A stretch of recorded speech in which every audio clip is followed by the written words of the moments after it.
para sa akin, ito sa Pilipinas sa pinakamasaya. Iba pag dito. Walang malamig.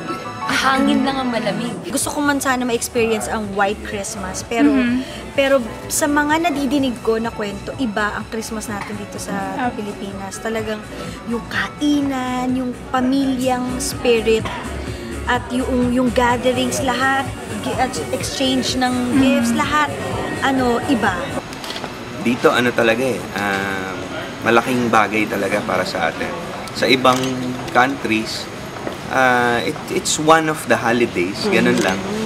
Ulam, sabaw, pagkain, tao, kahit hindi mo kilala, warm, mainit ang pagtanggap.